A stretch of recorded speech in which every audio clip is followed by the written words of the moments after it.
Last video I talked about growing stuff indoors, so I thought about sharing what I'm doing on my balcony this time. If you have a small outdoor space that you want to use to grow plants, you might find this video helpful. For me, it's been 2 years since I started this balcony garden.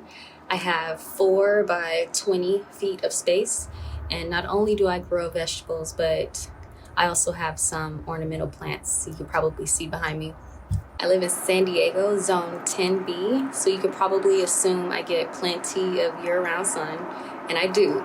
And that's why I enjoy growing plants out here, but I'm also mindful of what I can grow and what I can't grow in this space. If you watch my other videos, you notice I focus on leafy greens. This is because they grow very well in partial sunlight, which is my situation here.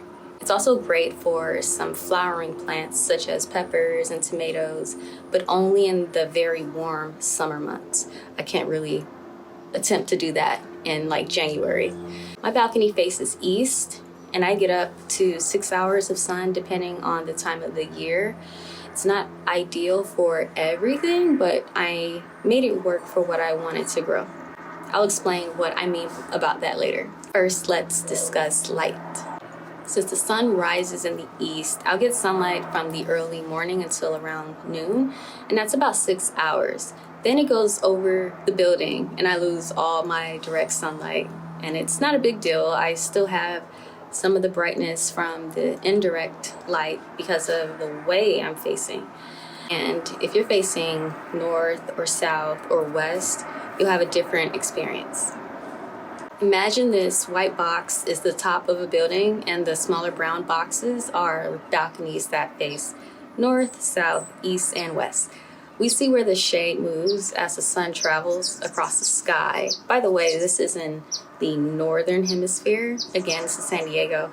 And if I were to rank these directions from the least to the most sunlight, I'd have to say north, then east, then west, then south, because south gets all of this fabulous sun.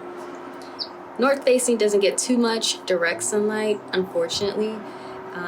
Too much of the area gets shaded from the building that's blocking the sun. East facing, like me, will get up to 6 hours of early or mid-morning sun. West facing gets the afternoon light, which can feel stronger and warmer as the day heats up. South facing gets plenty of sun year-round. Let's talk about what I tried and what was successful and what was not. I had a dwarf lemon tree that I bought from Costco. It was around the winter a couple years ago, I remember, because after I purchased it, a worker said, "Wow, you're gonna have such fabulous lemons just in time for summer." And I didn't have any lemons. I think I had like a starter lemon, and it never ripened. It was still like very green, and that sucked, but oh well. The tree slowly lost all of its leaves and just died on me. And this was before I really knew how to take care of citrus or any tree for that matter, so oh well. Another fail was a dragon fruit cutting that my dad gave me. It's still here somewhere. It grew very well, very tall, but I realized maybe this isn't even a dragon fruit plant. It looks like one, it grows like one, but it didn't grow any flowers or any fruits, so I don't know. I did enjoy watching it grow though. So what do you think? Let me know if you think it was actually the plant I was thinking it was. Okay, what else?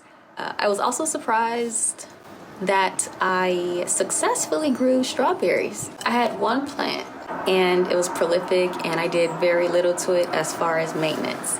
I was really surprised because I later learned how difficult it could be to grow strawberries. So I guess I got lucky.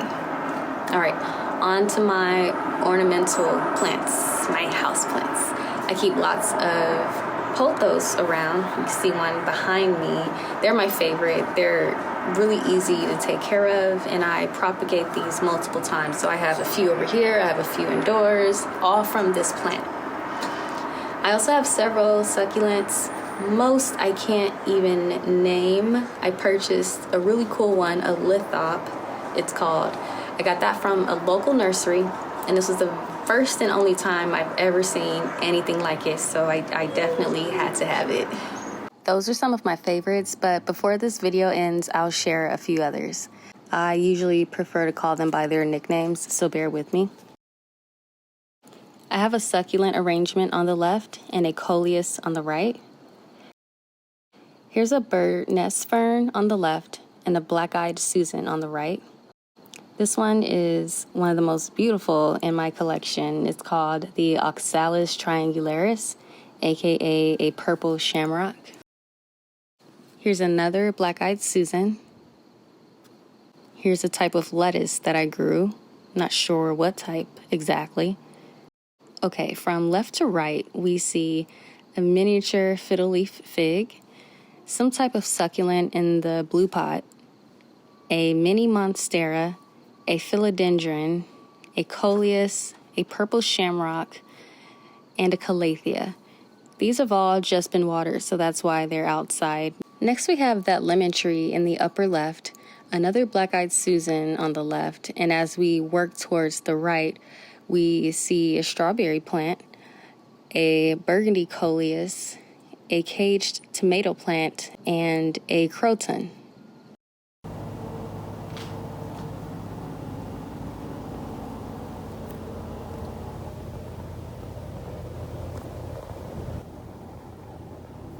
Hi, Cookie. I hope you enjoyed this video about my balcony garden. I'd love to know about your gardens, both big and small, whether on a balcony or in a yard or in a closet or anywhere. So please comment and please share. Thanks for watching.